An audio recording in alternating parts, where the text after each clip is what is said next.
Tallboys and Trackmasters is brought to you by Expert Exhaust. Expect more for your money. MTB Shock Dock, your choice for suspension needs. High Gear Success. From helping racers get sponsored to motorsports event operation and promotion, shift your passion into high gear. Track 93, the place to get ready to race. And by IADV. From routes, guided tours, and more, we'll help you get lost.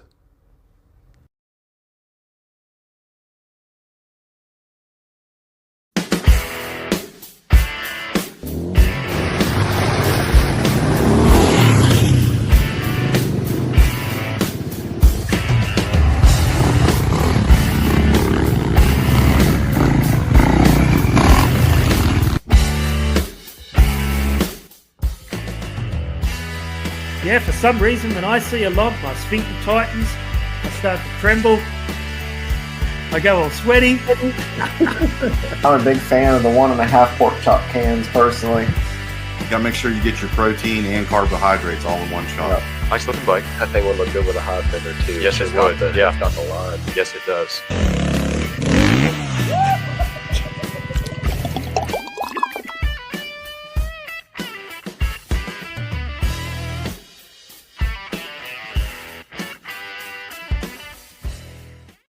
Hey, I clicked the wrong intro, but that's all right because it's episode 84 of Tall Boys. And technical difficulties. Yeah. Welcome back, everyone. I definitely need to drink more of these. They're starting to get skunky a little bit. Yeah, you need to pick it back up. Yep. Well, ladies and gentlemen, we're happy to be back here for episode 84, Marketplace Mania 2. So, Trevor, 2 years ago, kind of in the exit stages of COVID-19 pandemic, we did a deep dive into Facebook Marketplace and just the market in general of how absolutely insane motorcycle prices were. That was a bad time. That was probably right around when I was first wanting to get something other than my Kawasaki to mess around on, and it was bad. And I really don't think it's improved too much. No, and we'll definitely get into that. And we'll kind of take a look at market trends and see where we are today and see if it's changed any. And like you say, I think it's changed a little bit, and there's a lot of factors determining what's causing these changes. But I think at the end of the day, prices are never going to go down to what they were pre-COVID prices. No, Would you agree with that?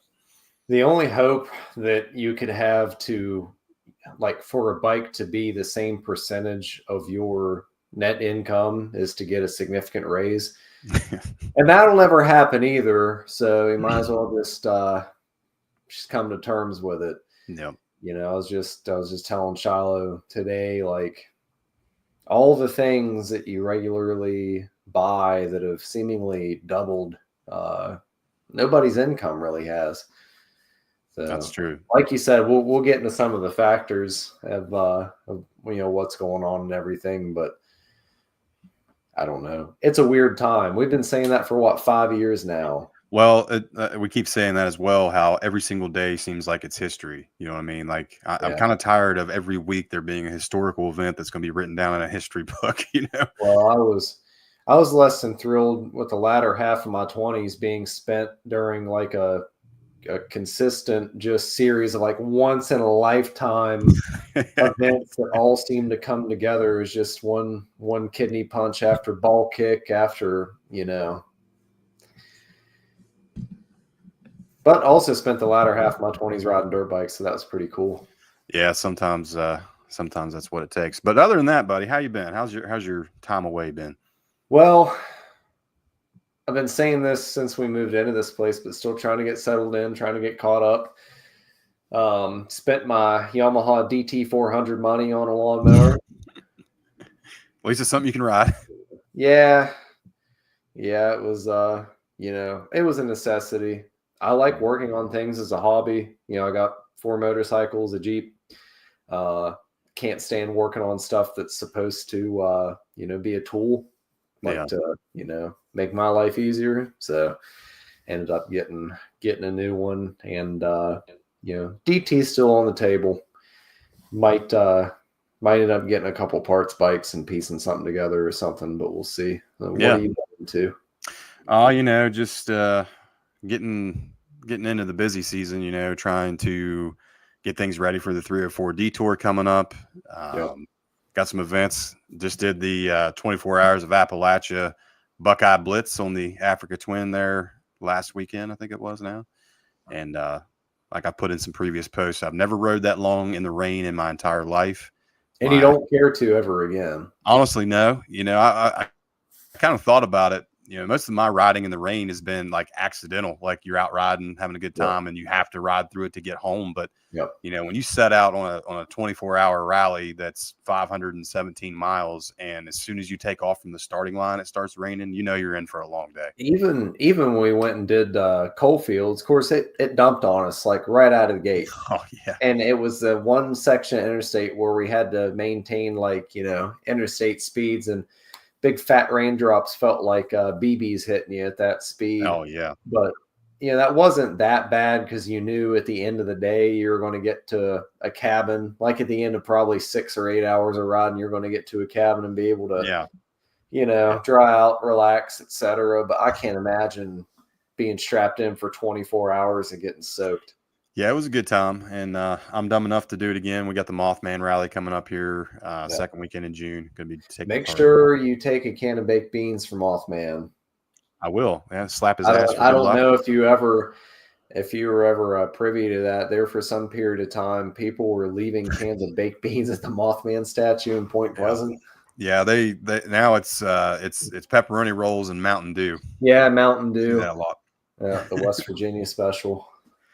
All right, my friend, let's dive into this topic here tonight. And first up, let's talk about what factors are driving the cost in the current market.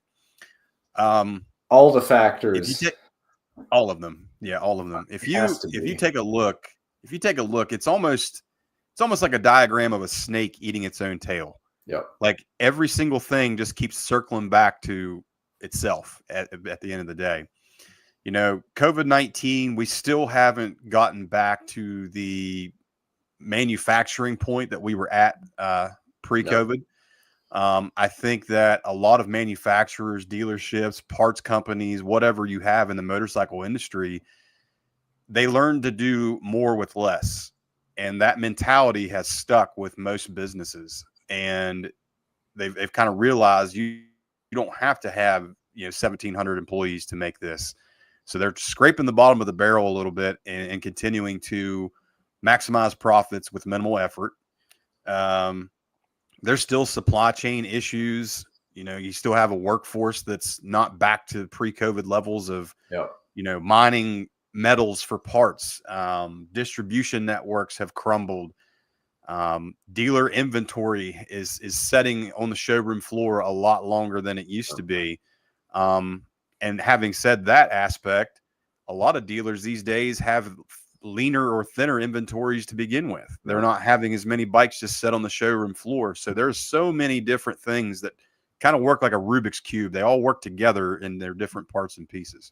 In a lot of ways, the dirt bike, dual sport, ADV bike, motorcycle, power sports, whatever market is similar to the car market in the sense that we're at a huge production lull for new machines in a lot of sectors, and as a result, if you can't buy new, if you can't be with one you love, you end up loving the one you're with. If you can't buy new, you end up just buying a used one and modifying it to be what you're looking for and everything. Right. I think some of these manufacturers have also learned that they can produce fewer machines but at a larger premium, and people are still going to clamor for them. If you can manufacture scarcity for something to make it seem even more rare. It was like the rollout of the Tenerace. You couldn't get one for the longest time. You absolutely couldn't get one. You would see ones used going for more than MSRP because you simply couldn't lay a hand on one for a year post launch or something like that. Yeah, it was a legitimate investment for people to just buy one, get it, and flip it for $2 or $3 more grand than what they paid for it. That's another thing. I mean, it's impossible. Short of having a written down list in front of me, it's impossible for the two of us to get a all encompassing series of factors. But man, post COVID, people got greedy. Yeah. I don't know. Like, I know my experiences with just trying to sell stuff on marketplace, people just don't have it. Yeah. And if it's a seesaw, if people don't have it, they're going to want more for whatever they can sell. So that's where you end up with, like we talked about on chat, Japanese 650s going for a couple $100 under MSRP with like 10,000 miles on them. And, Right. COVID started it. There's been no meaningful recovery for most sectors of bikes. The good old, late 90s, early 2000s Japanese bikes are 5 years older now than they were in 2020. And I really just don't see things easing up, in the immediate future. Yeah. I think it's probably going to take several years of economic upturn for things to start to level out. And when I say start to level out, I mean the prices just don't go up as much year over year. No, and we're never going to see $2,000 dual sports on marketplace probably again, unless it's something that's really clapped. Yeah, I can think, personally looking back before I bought my 650R and I was kind of in that market. Yeah, if you had like $2,500, you could pretty much go out and buy anything you wanted in this area. I mean, any of the Japanese 650s, like, XR 650Ls with less than 4,000 miles that are kitted out. They have oversized tanks, seat concept seat. Like, you don't need to do anything except put your license plate on it and ride it. Those same machines are now $4,000, $4,500 and seem like a good deal to most people. So, we talk about all the time the barrier to entry for this hobby. It's only gotten worse. It has. It was difficult enough for somebody in their early 20s to scrape up $2,000, $2,500, etc., to go spend on a toy. Now we're talking about $4,000, $5,000. And wages just haven't risen to compensate. Yep, exactly right. One thing that you mentioned a little bit there just a second ago, and this is the next topic I want to talk about, is buying new versus used. Now, we talked about this again before on the first marketplace show, but I think that aspect has finally maybe come down a little bit. Like you said, the Tenere 700s that you can get those now. So you're not seeing $12,000 used Teneres. The prices are still high, but it's at that tipping point where there's still some decent deals out there that justify paying less as opposed to new. But on the same token, there's also ones out there that make absolutely no sense to buy used versus new. And we'll definitely see that when we take our dive. Yeah, I agree. And another thing, same with vehicles, is people start entering periods of economic downturn. They think, man, I'm gonna score a sweet deal on a repossessed vehicle at an auction.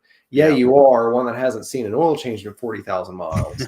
Because if people don't have the money to pay, a car loan, they don't have money to maintain it. So something else too is things get tighter for people.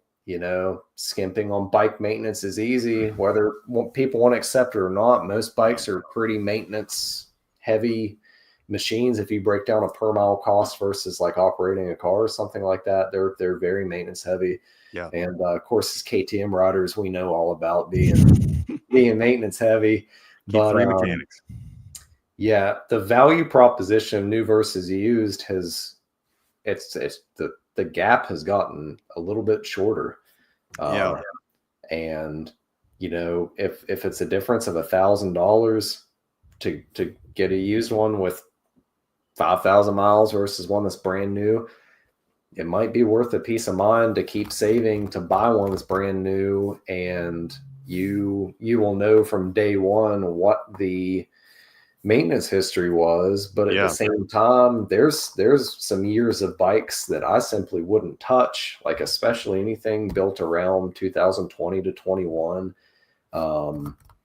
for some manufacturers. I know like KTM, anything built in the last year for KTM Husky gas, I'd be a little bit wary of due to all the, turmoil they've been experiencing.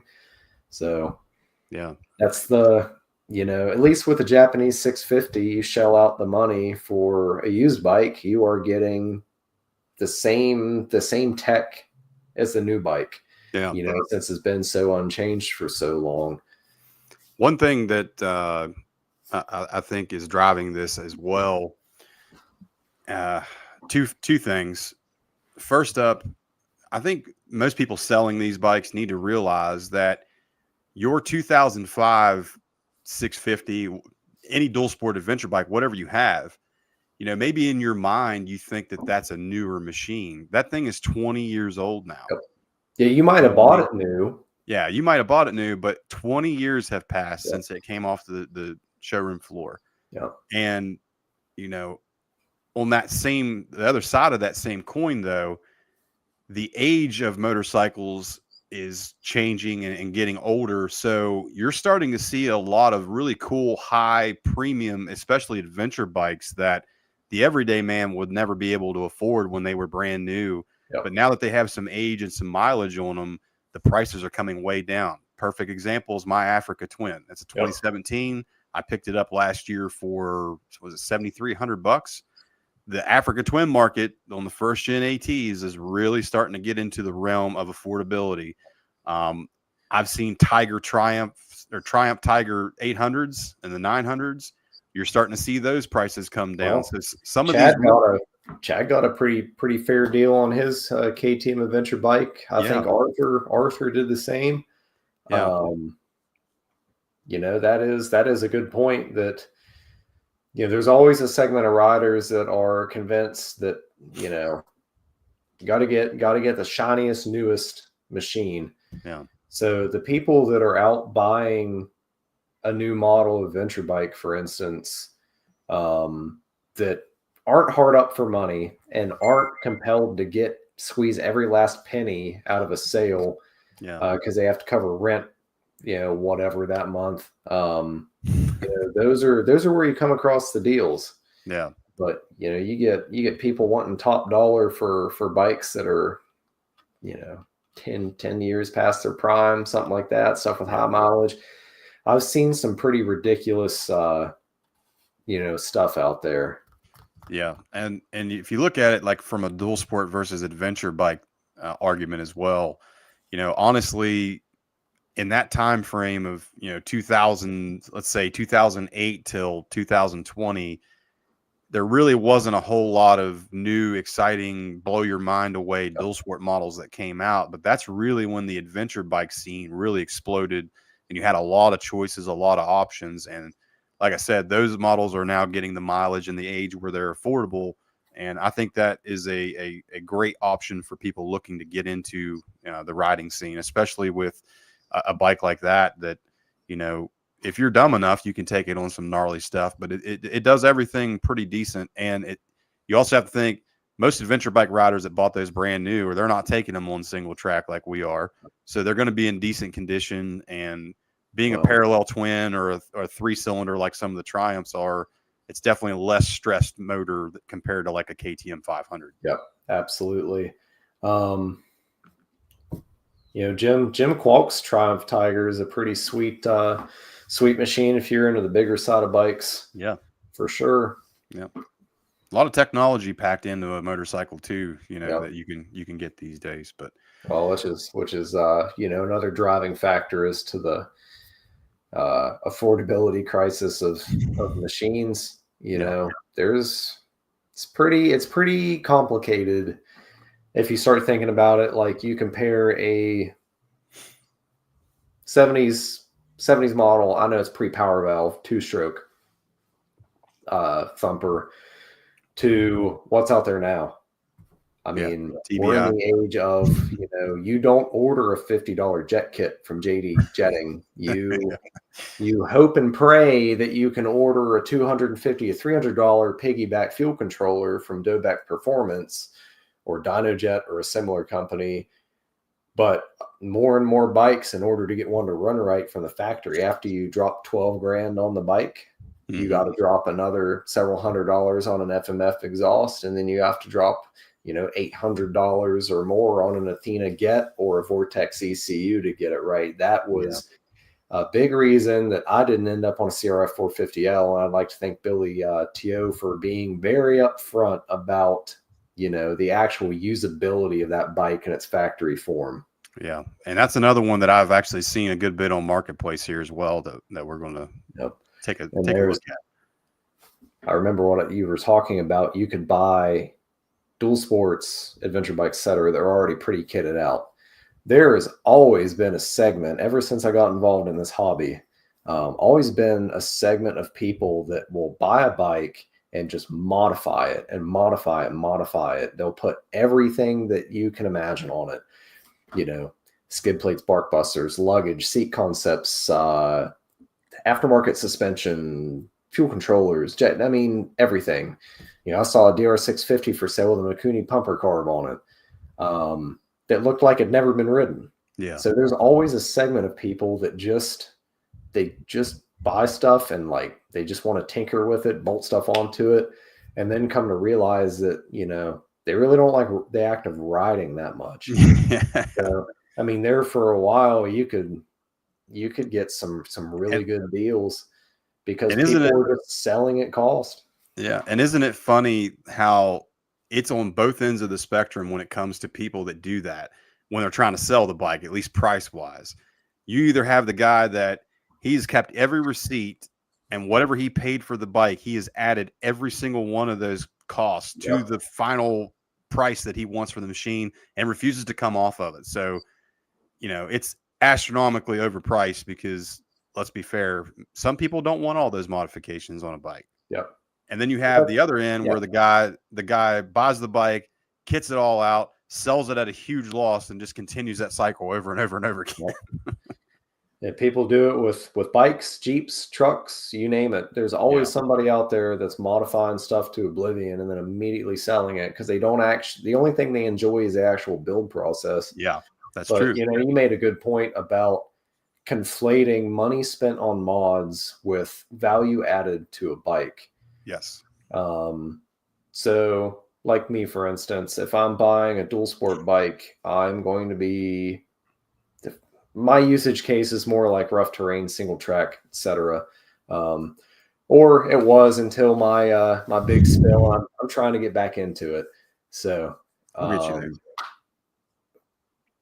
I don't care about your $400 Tusk luggage setup. I don't. At best, I would turn around and sell it. I understand that it's something that you spent money on that you feel like you need to make your money back on. You would be better off to take it off the bike and sell it separately. Yes. And that's the way with most modifications, to a lot of stuff. Yep. It's like, if I'd sell my Kawasaki, I would probably revert it back to stock exhaust, stock fuel controller, etc., and then just throw that stuff up on eBay. Yep. Because most people just because you spent the money on it doesn't mean that it increases the value. Now, stuff like bark busters, like if it's a brand of bark busters like Cycra or, I'm a big Tusk Pro Bin guy, A, because I don't have a lot of money, and B, because they just work. That's a Tusk Pro Bin bark buster is the reason why I have fingers on my left hand. And I've got, the wore through the handguard on my Kawasaki to prove it. But skid plates, if it's got a good Enduro engineering skid plate, cool. Rad guards, seat concept seat, that's really cool. But if somebody starts talking about, put $1,500 of suspension work into it, and you look at their profile picture and it's clear that they're food enthusiast.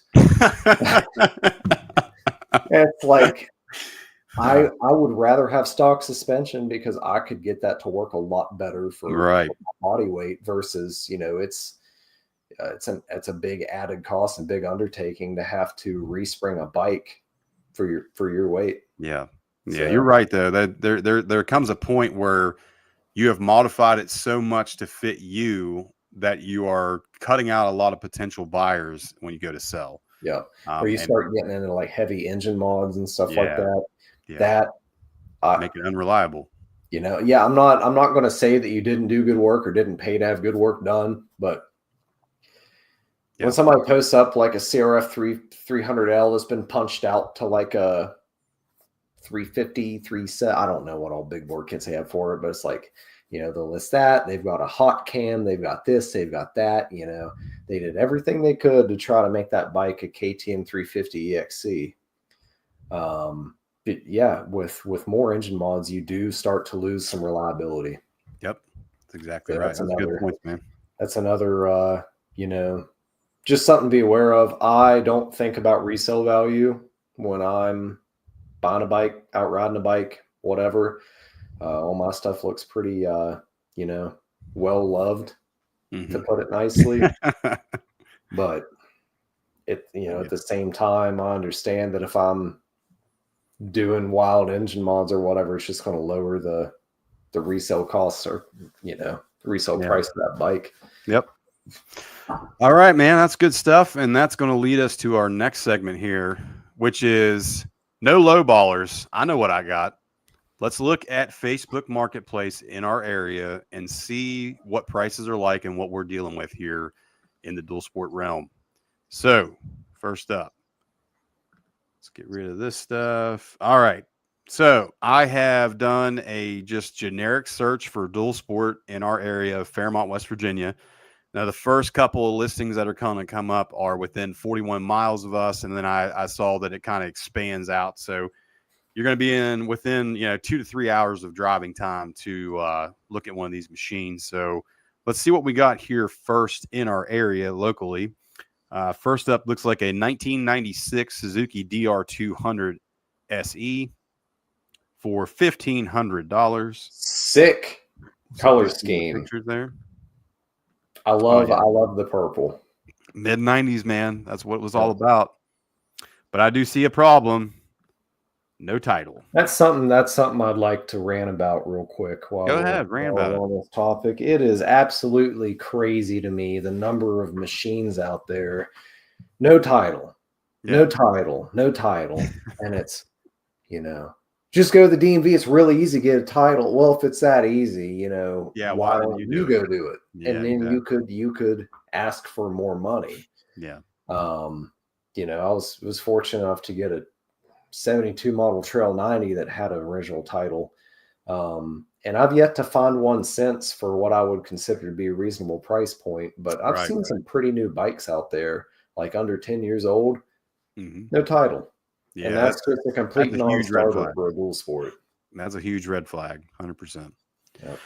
All right, well, let's see what else we got. We have a 2022 KLR 650. Guys got a walk around of it. So this is the latest generation. It has 4,460 miles on it. I believe that this is the adventure model that actually has all the factory luggage and stuff on.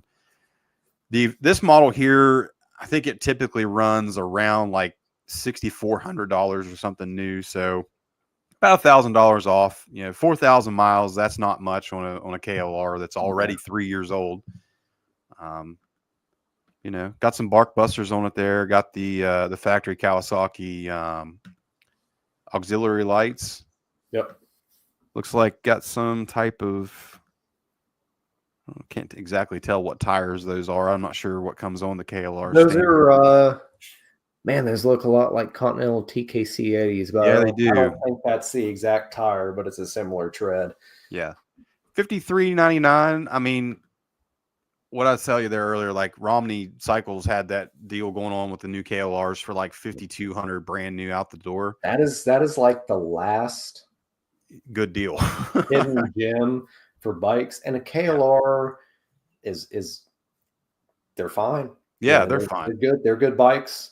They've got the front forks are too spindly, too flexy, a few other odds and ends, but as far as an adventure bike or just bike for getting out and exploring and stuff like that, I think they're great. And I think that, they're priced new. Kawasaki knocked it out of the park with the updates they made to that bike. Yeah. While keeping the price point low at the expense of it being heavier. Yeah. But the exact opposite of Suzuki.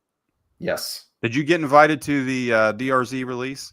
Yeah, I did. Did you not get my email? No, I didn't. I missed that one. Missed out on that deal. Well, so I told this to you. I'll share it with the audience. So, the new DRZ was supposed to come out for some period of time or whatever, and they kept saying, "Oh, it's going to be a KTM killer. It's going to be a KTM killer." Well, first of all, KTM killed itself, so you don't have to worry about that one. But the DRZ 400, the new DRZ 400, is a killer of the DRZ 400 due to the price tag. Yes. It was worse, significantly worse than I thought it was going to be. But it seemed that those bikes knew the previous gen, when it was still carbureted, the whole 9 yards, still commanded a significant price tag. Shocking price tag for that. Yeah, the engineering on that thing was, that was paid off like when I was in kindergarten. It's just crazy to me. But maybe the new DRZ 400s are worth the money. I don't know. Early reports that I've gotten, now not from those that were invited to Suzuki's press release in Oregon and those that weren't invited. Word on the street is, yes, it is better than the old DRZ. Does it justify the price increase? Absolutely not whatsoever. It's not, $3,000 or $4,000 more machine than what it was previously. They said it still suffers from the same issues. It feels heavy. The suspension is not very good, and it has no 6th gear. The only thing that most DRZ enthusiasts asked for, especially guys that try to do dual sport and adventure riding with them, was give us a 6th gear. Yep, and they didn't do it. And then EFI is great, but I think that if the EPA wasn't as strict on emissions controls as it was, you would not see as many EFI bikes. Yeah. And there's nothing wrong with a carburetor if you just know that you're dealing with a carburetor. All right, let's look at our next victim here. We have a 1993 Suzuki DR350S. My mom has one of these. It is a awesome underrated machine. $2,500, looks a little rough, but at this point, what 1993 machine isn't? Let's see. Make sure that this one has a title. Yes, it does. Clean title. $2,500 or best offer. Ready to ride. I mean, not bad. 12,000 miles. That's nothing on one of these old DRs. That'd be a good $2,000 machine, and you could probably get it for that. It's crazy. I remember at one point I was considering getting a DR350S. And I found one. It was probably like 2021 for like $900 or $1,100. Yeah. I was, at the time I was like, man, that's just wait. Yeah. Yeah. I wish I'd just bought it. Here we got up next a 2017 KLR. So this is 2nd gen for $4,000. Not very high miles on it, 3,600 miles. That's not terrible. Though, at that price point, we literally just saw a almost brand new one for what, $1,000 more. I think your money. Or go to Romney Cycles and buy one brand new. Yeah, $4,000. That's a little high, I think, for a 2nd gen KLR in this market. Well, let's see, what else do we have? Man, lots of Kawasaki's around us. And again, here you go. Here's a I don't know if it'll load up. Not sure what's happened there. There we go. A 2022. So same year as that other one for $6,000. Yep. 2,400 miles. $6,000 is too much money. Not a bad looking machine, but yeah. My opinion, $6,000 is too much for a KLR. Let's see this 2006 Kawasaki KLX here. It looks from pretty. Clarksburg, West Virginia. Well, it's a 125, so that's not a dual sport. Yeah. Missing the front fender. I will say, if I'm looking to buy something and I see anything like the image on that, I immediately click off.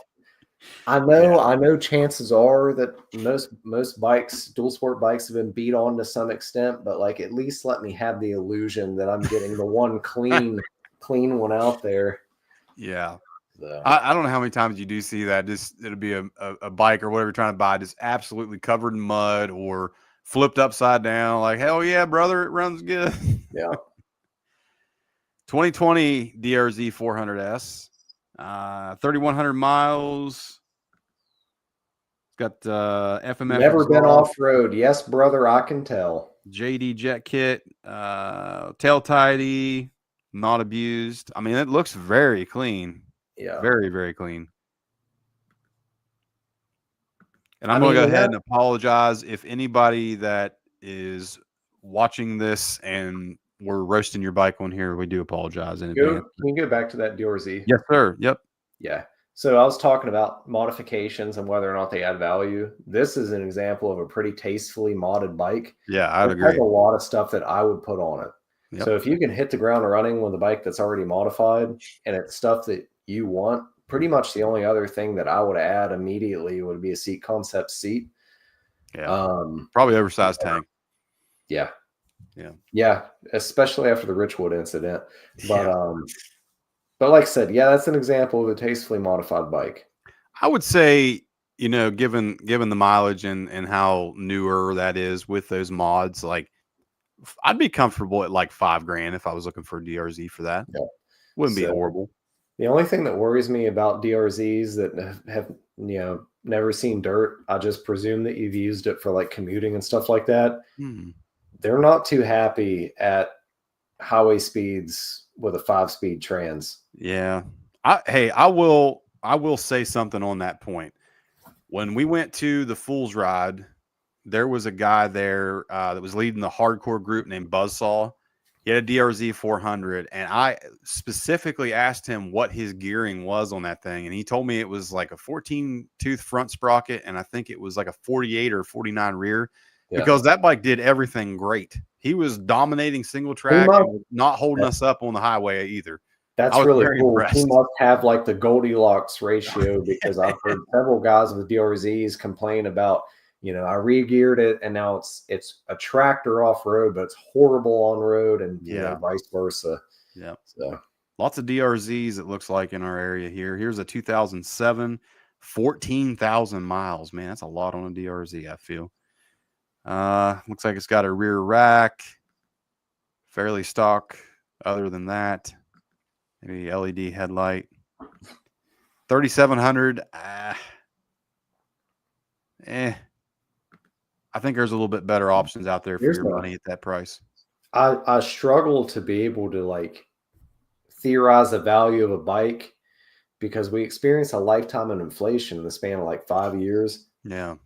Just because I think that it should be worth X amount, it's not realistic anymore in some cases, but some of these are just, shooting for the stars when it comes to pricing. I'm sure we'll see a lot of those too. Here's a 2016 DRZ for $4,500. Only got 2,500 miles on it, so it's barely even broken in. Not bad. Well kept. Well kept, looks like. Yep. Let's see anything else. 4,600 or best offer.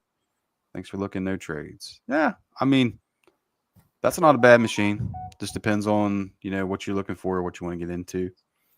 Here we go. 2013 KTM 450. I assume that this one's been, it's street legal. XCW. Yeah. 6,895 miles on an engine that was meant to exceed like 100-hour rebuilds. The Supermoto. The Supermoto wheels scare me a little bit. There's nothing explicitly wrong with a bike that comes with Supermoto wheels, but for me, I normally just click off. I will say this is my favorite generation of KTM. This is the exact same generation of my 500 that I had. Are those the old RFS? No, that was pre-RFS. Or RFS was before this. But yeah, this is the last generation that was kickstart, electric start, and had the fuel injection. Yep. My bike has about the same mileage on it now, and I did rebuild it over the wintertime. And it really just needed a timing chain. Everything else was still great in spec. I just went ahead and rebuilt it while I had it apart. What kind of timing chain tensioner does your bike have? I still have the stock one. I Is it didn't go a with the hydraulic manual. or is it the one you have to adjust manually? No, it's hydraulic. Okay. I went to a Dirt Tricks timing chain tensioner on mine because at like 80 hours, I started getting timing chains slapped due to the Yeah. OEM hydraulic tensioner. Here we go. Now we're going to get into the realm of insanity here, I feel. This is a 2023 Honda XR 150L for $2,900. I know that these are a little bit crazy priced brand new, but in my opinion, almost $3,000 for a 150cc dual sport just does not He's got a flip the title. switch for me. Got He's got a I hope title. he does in 2023. Hope he'd have a title. Only 342 miles. Like, that screams to me like I bought this because I thought that this is what I wanted, and it's not enough bike for me, and I need something bigger now. Yep. Here's a 2006 KLR 650, which is the first gen, lightest one. Got the nice green plastic on it. 18,000 miles. That's not terrible for a KLR. Yeah, that's not bad for a KLR. $2,800. That's you can't complain too much on I it. always love people that spell dual sport DUEL. Yeah, I Like- see that now. Yeah, looks clean. Looks like it's well taken care of. it looks nice. Garage cap doohickey upgrade was done. There you go. Yep. That's The not a bad- issue that not even Kawasaki would address for the newest generation. Yep, that's not a bad buy there. I feel like that's more in line with what we can see here. Let's see if we got anything kind of different and out there. I assume that Oh, wow. 2018 KLX out of KLX 250. Looks like it, yeah. Yeah, it's 4,300. That's pre KLX 300. Yeah, looks like it's got some Amazon nice CNC upgrades on it there. Yeah. About 3,500 miles. Anything else that's outside of wheeling? I don't know, man. That seems like a under $4,000 machine to me. I think Well, 4,300 is a little high. I got mine. Of course, it was in 2019. I got mine. It had 600 miles on it, and I paid like $4,000 even. Yeah, But lots of DRZs, man. They are everywhere on Marketplace now, it seems. oh, 250. A 250. Sackle Island. 3,700. Yeah, 124 hours isn't. No, 2,400 miles. That's not bad. Mostly road use. Needs fork seals. 3,700. A 250 KTM dual sport doesn't excite me, but I wouldn't want to go under a 350. Nah, yeah, personally, that's but asking a lot of the little 250. That's another thing too. It's like some of these ads, people will, not that guy specifically. I'm not trying to put an individual on blast, but I'll see stuff like needs tune up, needs like insert easy job here. I won't do it. Yeah, like, but you can. Yeah, you can. There's a 2015 500 EXC. It's the same year as mine. That thing is basically bone stock, honestly, except for a couple little things here and there.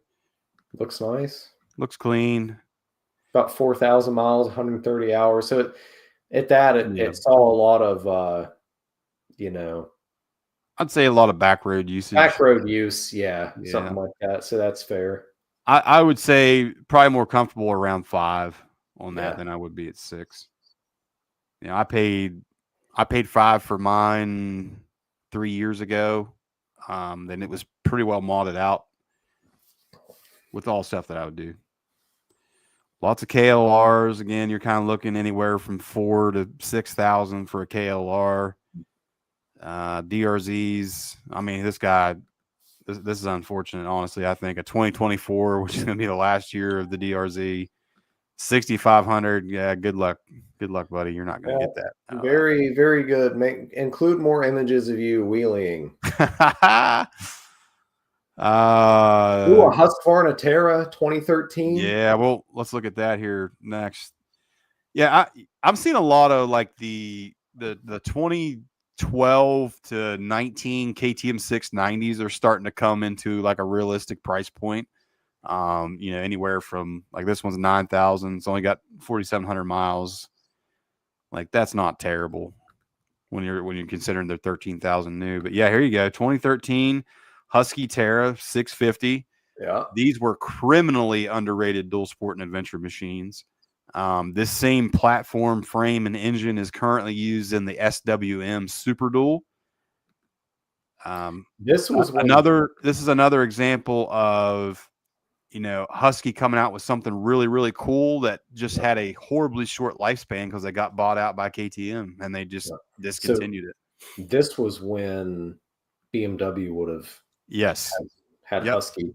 So I rode with a guy before I ever fell in with FDSR. I'd ridden with a guy that had the BMW 650 Escaper, something like that. That's effectively that bike with different plastics. Yes.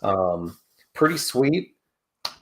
I really like the idea of them. They're, purported to be very reliable machines. Parts availability is towards the bottom of the scale. Yeah, that's the issue there.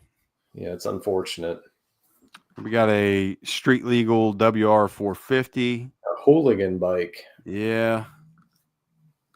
Again, I'd kind of stay leery of the supermotos. If I was to buy an older Japanese 450 to make into a dual sport, I think the Yamaha WR would be at the top of the list. I know Rob and Lisa do a lot with the RMZ and the Kawasaki's and have had good luck out of them. I would stay clear of like the Honda 450s, like the motocross versions, at least in my opinion. Here we go. First used WR 250 that we've popped up here.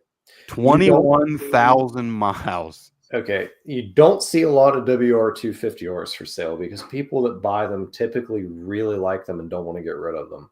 Yeah. And somehow Yamaha made an engine that can buzz along at like 8,000 RPM for like 30 to 40,000 miles on original components. It's pretty crazy. Yeah. I mean, this thing has just minimal mods on it. And it's another machine that they really hold their value. But yeah, 21,000 miles for $3,800. That seems a little steep to me. That's rough. There's a lot that can go wrong in the span of that mileage. Yep. But we're looking at used dual sports in this day and age. So yep. Here's a 2012 BMW F650 GS. This is actually in Fairmont. Let's see. Again, you're starting to see BMWs become semi-affordable. It's like it's got a lot of tasteful little mods on it there.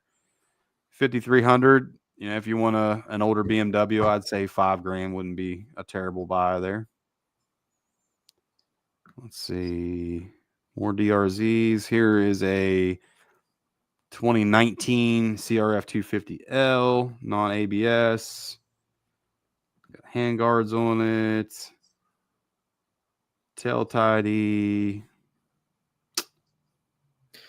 Looks in good shape. 2,700 miles. That's nothing for one of these. Again, not to put an individual on blast, there is no universe in which I would list what grips were on the bike is like a selling point. I just assume that everybody's got their grip preference. And they're gonna take those things off, chuck them in the garbage, and put their preference on it. Like, yeah, I don't know. It's just stuff like that. Like you're talking about, the guy that has every receipt lists every single modification that was ever done to it, and right, the whole 9 yards. Yeah, I mean, it looks extremely clean and well taken care of. I'm just $4,800 is too much for a 250L at this point, especially knowing, what what a CRF 250L is. Here's a KTM 390 Adventure 2022. It's only got 2,000 miles on it. That's nothing.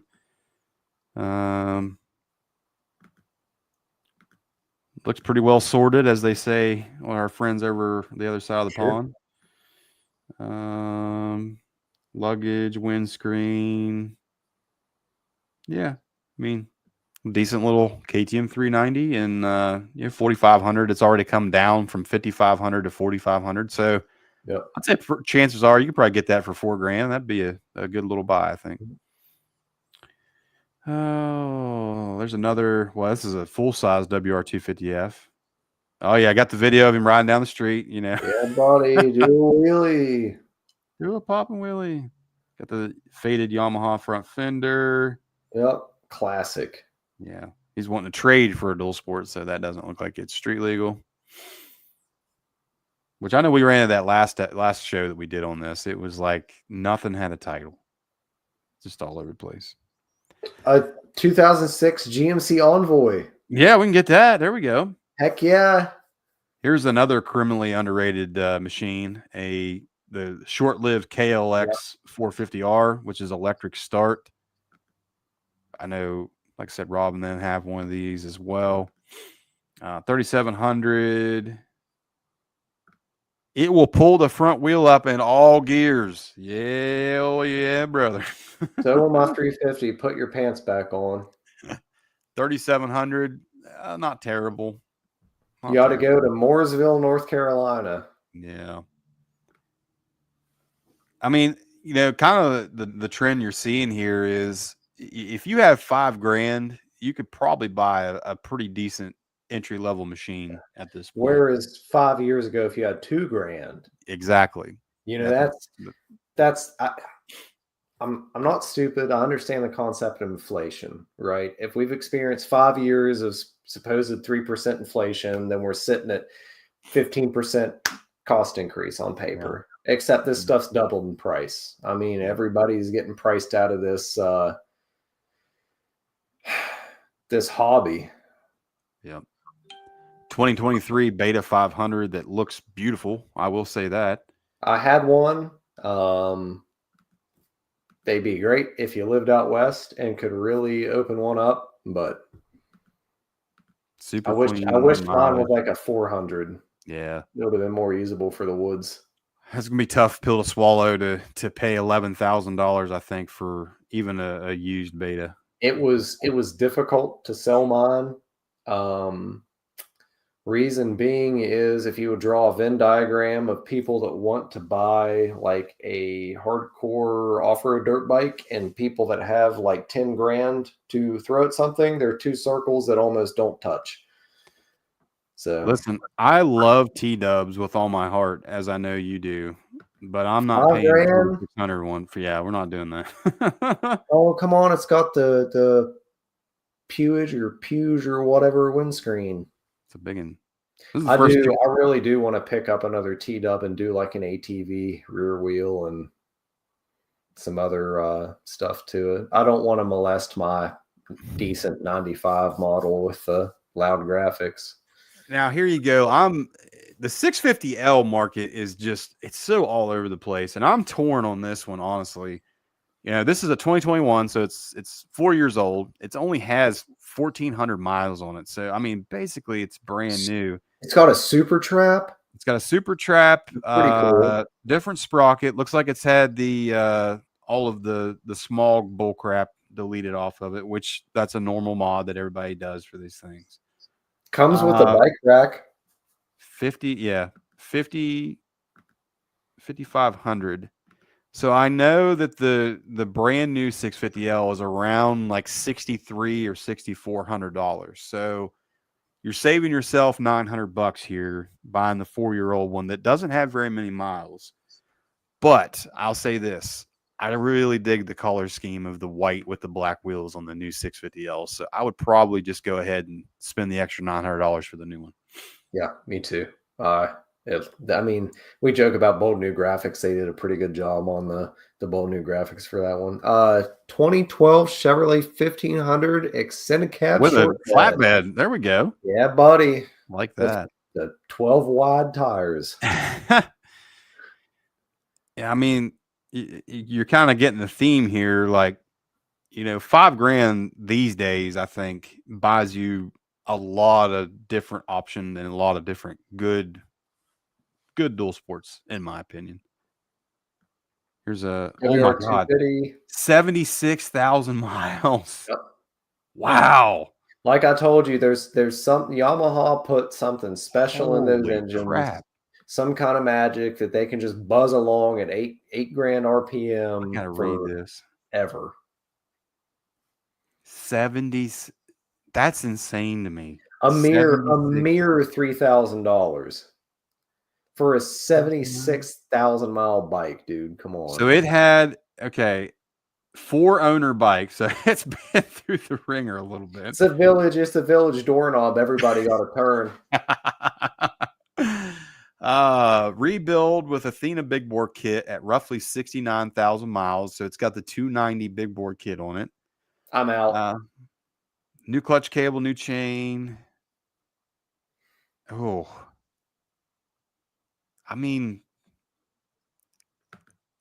it looks good, I guess, but I'd be so leery at. I would rather buy a WR with a blown motor and do the rebuild myself, so at least I knew how it was put together. Yeah. Because having watched some rebuild videos on YouTube of guys in apartment complex parking lots with stuff worries me, man. I'm gonna tell you right now, having owned one of these and the lack of a parts availability, $4,000 is too much for a BMW engineered 511 T. We've talked about that. They look cool though, man. Yeah, they do look cool, but man, they have so many little quirks and issues. And just take that header wrap off that exhaust. Come on. Let's go through a couple of more here. We'll see if there's anything. There's an Africa Twin for 8,000, 18,000 miles, which, on the face of it seems like a lot, but this is basically a Honda Accord. So they're not very high stressed motors. Lots of accessories. Again, you're starting to see the Africa Twins kind of come down in value and be more affordable for the everyday person. Let's see, you get a 2005 Jeep Wrangler. Yeah, that's what I hate about Marketplace, man. It just, you search something and it's unusable. There's an 08 WR with 13,000 miles. Oh, it's got the old school Moscow bags. Yeah. Full suspension.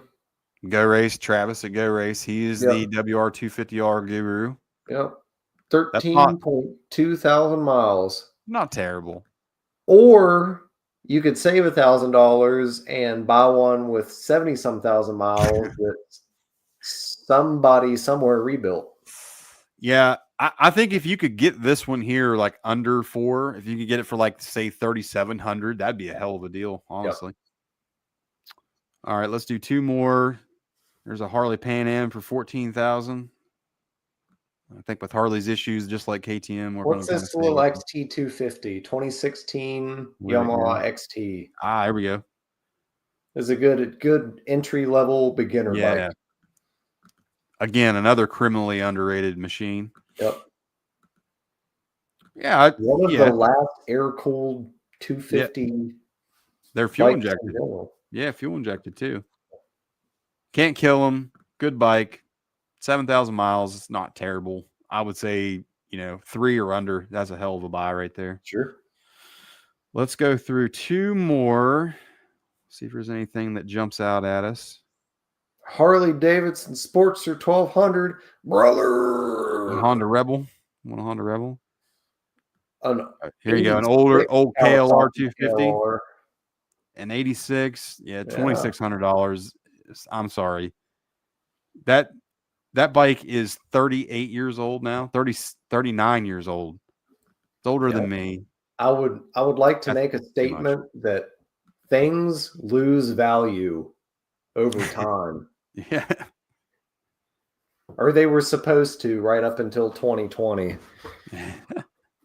Let's go down through, see if there's anything else that kind of jumps at us. CRF, is that a 450 on the right? It's a 250. No, that's a 250. Never mind. 9,000 for an Africa Twin. 2007 KTM. Yeah. So this is the RFS KTM. Yep. You can still at this point get parts for them. Good bikes, a little vibey. 3,100, I'd say under 3. That would be a decent buy. Yeah. Let's go. Let's find one more. Let's see something that's just really catches our eye. Chevrolet Astrovan Oh yeah, I like for Astrovans. $2,000. Yeah, is it all-wheel drive? Let's see. The Bad Astro, Yeah, buddy. 200,000 miles. Nope, not all-wheel drive. I'm out. Whack. No title. No time. Now here we go. This isn't bad. 11,800 miles. Yeah, 04 for Yep. $3,000. And it's seen some use, Oversized so you're tank. not going to feel bad about dumping it and Yeah, all that. and you could probably get that. It's 3 your best offer. That's. Big tank. I'll be completely honest with you. This is probably the best deal I've seen out of everything we've looked at. Yep. Totally take that. Let's do one more. Why not? We need something with flames on it. You like a truck boat truck. Truck, boat, truck. There's another Husky. Woo! 5,500. Yeah. Good luck with that, buddy. Keep dreaming. Let's see. I'm just going to go and pick one more to look at. Oh, here we go. This would be a good candidate. Yep. An 06 KTM 950 Adventure. 24,000 miles. Lots of modifications, it looks like. I mean, that's not very many miles on a KTM 950, but, at this point, it's another one. This is a hard machine to work on, let alone get parts for. Yep. So 6,000, that's too much in my opinion. So there we go. That's our quick little rundown of Facebook Marketplace in our area. Like I said, I think, $5,000 these days gets you pretty well anything that you would like, at least on the used side of things. There's still some dreamers out there. There's still a couple good deals, but you got to realize that the bar has been raised as far as the price points are concerned. Yep, Still, that is the unfortunate reality, and just something I struggle with. But everything just costs more now, so that's that. Let's go through some of the comments here we got tonight. We appreciate everybody tuning in, and hello to everybody that's been watching on TikTok. I had him on the side here listening to us as well. Mr. Jim Montaigne, how you doing, Jim? I wish I still had my SAT, buddy. Buddy, I wish you did too. You were a hoot to ride with. His all-time favorite bike. Riding Dirty 86, which is Mr. Greg Blakey. Got to start every day with a look at newly listed. Yep. Facebook Marketplace is a disease, man. It's rough. I'll be on my lunch break looking for stuff that I got no interest in ever actually owning. All right. I'm going to show this next comment. We may get Yeah, you want to continue to, export this to TikTok? Are you entirely sure? This isn't TikTok. This is YouTube. I don't even know. Really? Never mind. This is the single greatest comment we've ever had in our almost 3 years of doing the show now. We got to show this. And this will be clipped and put on the Facebook page. Sharquanda Jackson asked, when you finna do a butthole reveal video? Whenever we hit 10,000 subscribers, me and Trevor might do some hot dog flavored water. And don't rope me into this, cowboy. You and Sharquanda can make amends. I definitely got clipped this. That's going to be great. And Greg, again, got to start every day with a look at newly listed or better yet, price reduced. That's good tips. Newly listed, price reduced, sort low to high. Yep. The way to do it. And then lowball people. And then even better yet, send a couple of your buddies a link to it and have them also lowball, but worse. So your offer looks better. I keep seeing those TikToks all the time. It cracks me up. It's like that. A guy will just constantly do that and lowball to try to do that. All right. We got a little bit of industry news. First up, actually 2 different film fests. Charlie Borman and Ewan McGregor's Long Way Home has dropped on Apple TV, taking them through 17 countries on a 1974 Moto Guzzi Eldorado and a BMW R75 respectively. If you guys subscribe to Apple TV, you can watch their latest trip. I know they kind of went like from England to Scandinavia and back around. It's it's got pretty decent reviews. And if you're a fan of Long Way Home, it's a way for you to continue that series. And Film Fest 2, a Dakar Rally docuseries, has dropped on major streaming services. I just saw it on Amazon Prime. I'll be watching it this evening, highlighting the 2023 version of the race. It aims to capture the epic event in the spirit that Dust to Glory did for the Baja. It's kind of filmed in that same style. It's kind of weird that they did the 2023 race, though. I mean, hell, that's been 2 years ago now. So I think everybody kind of knows the results before going into it. And don't spoil it for me. we'll watch it. Last and certainly not least, the Beta Alp that's coming. The pricing will not change despite the tariffs. USA Beta President Tim Pilg says that despite that 10% increase in cost, the MSRP will stay at $6,500. It's good to see at least one manufacturer just eating those tariff costs, because certainly nobody else is doing that. It's you know, I don't know. We don't discuss economics outside of just dirt bikes and stuff alone on this show, but yeah, some of the stuff going on out there doesn't give me the warm fuzzies inside. So, like you said, at least somebody's doing something to make this not a regressive tax on consumers.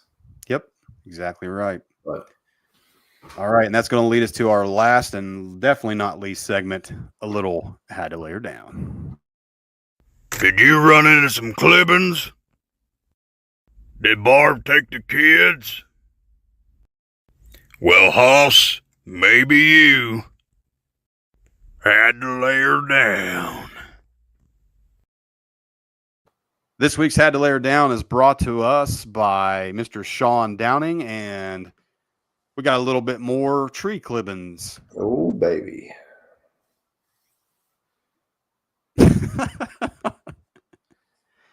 And bye-bye goes the bike. I mean, that was really mild for what it could have been.